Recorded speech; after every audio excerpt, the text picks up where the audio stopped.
Whew. Good morning, everyone. Happy Friday. Happy Friday. Happy Friday. It's your payday. It's most of y'all's payday. It's most of y'all's payday. And when you get paid, I get paid. You get paid. I get paid. When you get paid, you buy products. Happy Friday. Hey. All right. So that's my Friday happy song.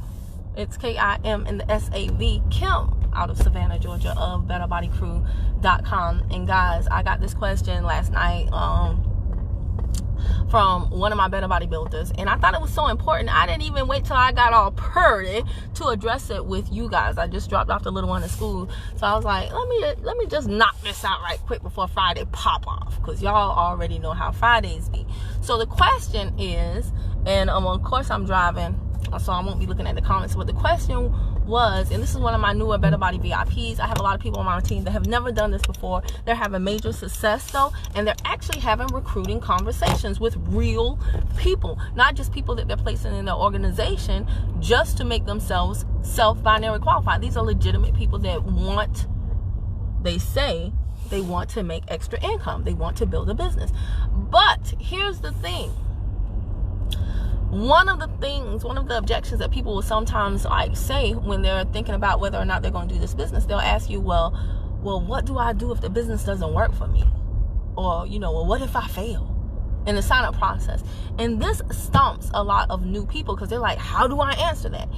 And I'm going to be honest with you guys, I don't get that question now. I don't get that question now. You know why? Because when I do these Facebook Lives that turn into YouTube videos that I post on other platforms on social media, I do them with a specific delivery style. I have a certain message in mind, and that message is basically weed out the weak. Okay, now weak has nothing to do with physical capability. It has everything to do with mentality. I don't want people who ask that type of question to join me, because I can teach you the technical and the tactical, but I cannot teach you to be I can't teach you how to win the battlefield of your mind. You live with you all the time. You only speak to me a little bit out of your day. So if I have belief in you and if you don't have any belief in yourself, to the point where you can't even think about a positive outcome before you think about a negative outcome, there's not much I can do for you. You know what I'm saying? You are with you all the time. So I'm fighting. If I know I'm already fighting a losing battle with you, I don't want you to join me. So that's what Operation Weed Out the Weak is all about. It's not even, and it has nothing to do with money. It has to do with mentality. Because if you are weak-minded, even if you have money to get into the business, you still won't do anything, right? But I know broke people who get into the business, but they have a strong mindset. They're highly creative, very resourceful, even though they don't have resources. So I don't get that question that much. So that's the first thing I would do. The first thing I would do is tell you to structure your message so that people don't come to you with that mess. Now, I'm not downing people who ask that question, because I used to ask that question. Before I got into self-development, personal development, I automatically went to the negative too. It is something that people have been taught to do by society and all of the programming that we have. But you've got to teach yourself to replace negative thinking with positive thinking. And you got to also realize that people, by the quality of their questions, they're telling you certain things about them. They're telling you how much time you're going to have to take with them. It's extremely hard for a person to be teachable and coachable if they're always negative. So let's say, and I'm going to tell you how to answer that question. But when you answer that question, let's say they get into your business. And now you tell them, hey, invite people to your launch. Now, don't be surprised when their question is, but what if nobody shows up on the launch? But what if I don't say the right things in the invitation? But what if even after doing all that work to get people to come onto the launch, nobody joins my business? You will spend your time constantly answering hypothetical negative questions. You will live in the land of hypothetical and assumptions. You will live in the land of what if and I wonder, because that's where they are stuck. Can they get out? Yes, but you have to decide whether you want to build a business where you are constantly trying to pull people out of quicksand. There are people who love that.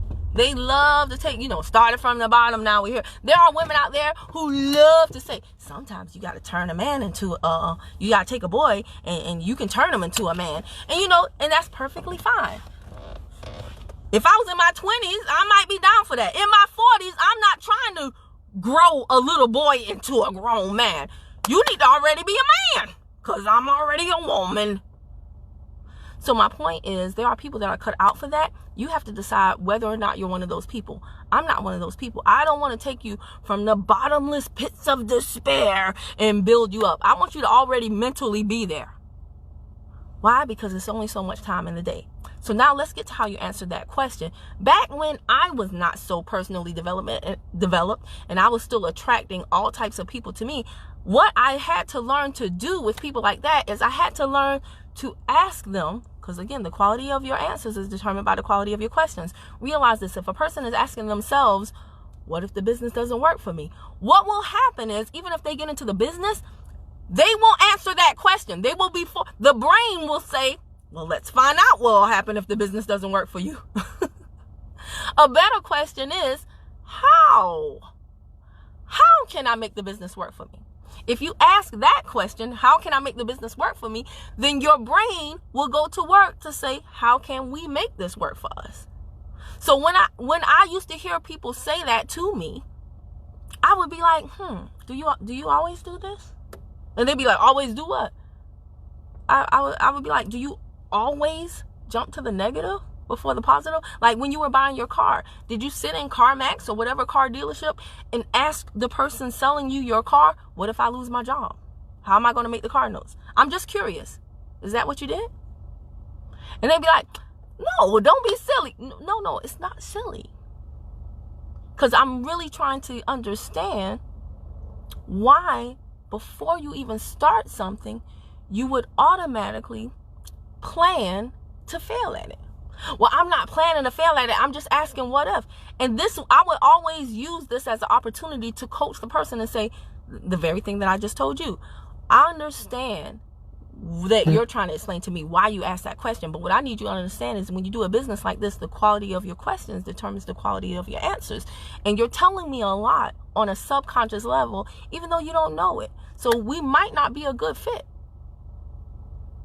Because I need to work with people who don't plan to fail. I need to work with people. I am looking for a certain type of business partner. I'm looking for partners who are going to strategize about how to win. So at this time, I don't think we're a good fit. Still think you're a great person, just not a good fit for my organization. You got to learn how to establish boundaries and parameters for your business. Like I said, now, if you're one of those people that you like to bring people up and you like to be like, look what I created. I took a person from nothing and now I made them something. Look what I created. Like, if you want to be that person, then, you might be like, come on, I'll show you. Won't fail in the business. You're going to win in this business if it kills me. Y'all, it's probably going to kill you.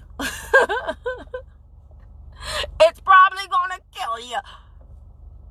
Because you can't want something for somebody more than they want it for themselves. Your responsibility as a sponsor is not to make them win. It's to do everything in your power to outfit them with the resources, the tools, the systems, the processes that they need to win, but you can't make them win. People have to participate in their own rescue. That's just the way it is. And you got to understand that the way that people talk to you, the words that they choose to use, it tells you a lot about them. You just got to tune your ear to understand how to interpret not just what they say. You can't just hear what they say. You have to learn how to read between the lines and see what it is they're saying. The deeper meaning about what they're saying about themselves, saying about really this business. When people join me, I want them to be excited, even if they don't know what the heck they're doing. If I want them to be like, I'm ready, yes, I'm ready to, and if you've spoken to me, you know that's what I'm looking for. When they say, I can't wait for my kid to come. I'm excited. I'm ready. I don't know what I'm doing, but I'm gonna figure it out, Kim. Cause I done seen Bobby, I done seen Gifty, I done seen these, you talking to all these different people. I'm ready to be the next one. And I'm like, ding, ding, ding, ding, ding. Winner, winner, chicken dinner. That's what I'm looking for. Hey, what's going on, Papa Pets? My old boss. What's going on? Facts. Hey, Ashley Moss, my little sissy. Cynthia Pritchard Williams, superstar in my first company. How many right turns you gonna make? Shut up, kid. I can't stand you. Talk these facts. Can't drain me, okay?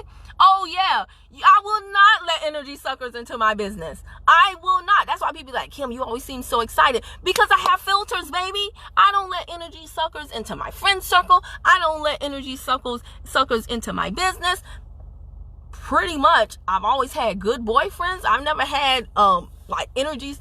Otherwise, they quickly exit, right? Become very good at attracting the people that you desire to be around, and extremely great at repelling the people you don't like. It's simple. Life is so simple. But why do we complicate it? What is it? Buddha? Hindu? I don't know. But one of those sayings is, the path is clear. Why do you throw stones before it? I have an uncle. My family makes weird sounds. They don't, we communicate with grunts. But my uncle, instead of saying, huh? Baby, why you do that? It's like a whimper. It's like a dog. Like, I love my family. All right, so, the path is clear. Why do you throw stones before it? All right. I'm at home. I got to get pretty. Right? I got to prepare for Facebook Live, and I got to talk to some people about some things, okay? To all the people on my team that hit G5, I'm so proud of you. And I am so happy that you chose to step up, participate in your own rescue, and you gave yourself a raise. You brought the extra income into your family. And I'm especially happy for your clients that are going to have awesome and amazing testimonies that we will add to the testimony vault, that we will then turn around and monetize to make more money, help people get smaller waists while you get fatter wallets, right? Because that's what we do in the Better Bank Account crew. I be so happy sometimes. I be stumbling all over my words. All right, y'all. If you're watching on Facebook, then before you leave, hit follow and see first. And if you're watching on YouTube, then hit subscribe and bang the bell to the right, ding dong, so every time I upload a new video, you'll be the first to know. Bye, y'all.